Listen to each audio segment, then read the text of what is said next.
You know how sometimes your brain is so scattered and all over the place? You've got like so many tasks popping up, like I gotta do this, I gotta do this, I gotta do that, and you're so overwhelmed and you don't know where to start. These might not even be super difficult tasks, but it's just there's so many and so kind of unrelated. This is what I do in 10-15 minutes to kind of be able to breathe again and have a clutter-free brain. What I do first is create like a brain dump of all the tasks that I need to do. And if one task is like kind of long, say for example, uploading a new video, also break it down into smaller tasks of like what I need to do and what's already been done, because a lot of times my brain sees it as one big task, but then I know that some stuff has been done, some hasn't been done, and it's like not clear in my head, or I'm forgetting like, oh yeah, I'm kind of midway through that, blah blah blah. I also put down tasks which I've already done, because a lot of times I feel like, you know, when you do a task, your brain doesn't let go of it, especially if it has been like a long task with lots of different steps, or it was something really frustrating, and then when you finally do it, it's like your brain doesn't like let go of it, and it hasn't breathed that like sigh of relief yet. So I also like put it down just to kind of settle in my head like, hey, I have done this task, okay? Another thing I use this for is like decisions. A lot of times our brain feels kind of scatterbrained when you haven't decided on what you're gonna do, and it could even be simple things like, oh, do I defrost chicken or lamb today? Or do I go to the gym this evening, question mark? I don't know, but it's in my head, right? If I'm cooking, will I get tired? Will I not have time after? All this like weird, you know, it's like little decisions, okay? They're annoying, they put pressure on your head. Instead of it like circling my mind the whole day and be like, oh, do I do this or do I not do this? I'll just put it here and I'll put a question mark. So this is like a pending decision task. Different actions you can do. One thing is like do it right now. One thing is decide right now. The other thing is set a time in your calendar to do that task or make that decision or do the research or whatever you need to do.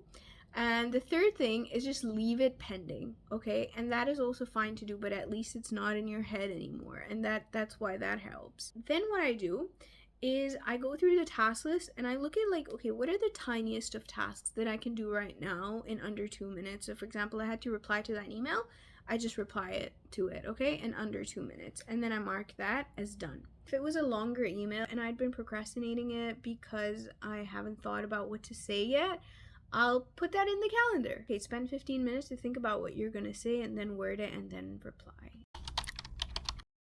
I wanted to decide on a vacuum that I'm gonna get. So I want to set aside actual time to think about that and to decide that. Otherwise, it's just gonna keep looping and looping and looping in my head. You know, I wanna do some research, I wanna read some reviews. I realized that I can't decide just by looking up reviews online. I need to actually go and see the vacuum in person. So I just put it in my calendar that I'm gonna go to Curry's on Saturday.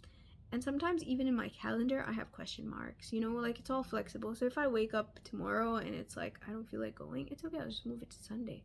Like it's fine. The important thing is to not have this stuff in your head.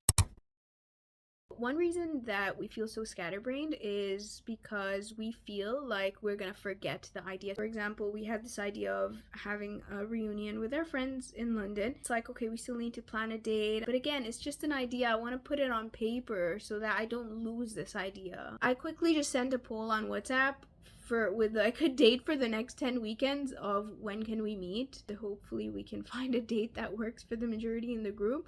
So again, it took less than 2 minutes, so I just sent it, you know?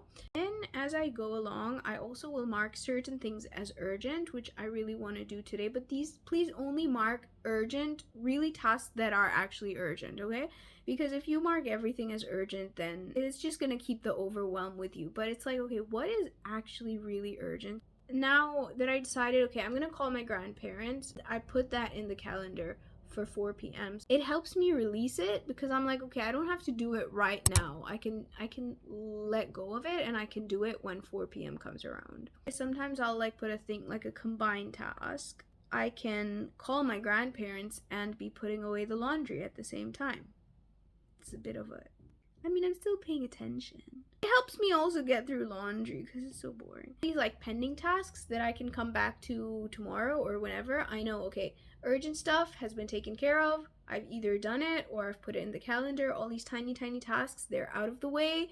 The decision things, I have a time where I'm gonna do the research and I'm gonna make the decision, or I'm gonna leave the decision for later because actually it's not that urgent or it's not that important right now. And then you can go about like a free bird, like all my tasks are taken care of, or they're pended, or they've been procrastinated to your calendar, and it's like the future version of you can handle it. Like, you don't have to do it right now. So it really helps.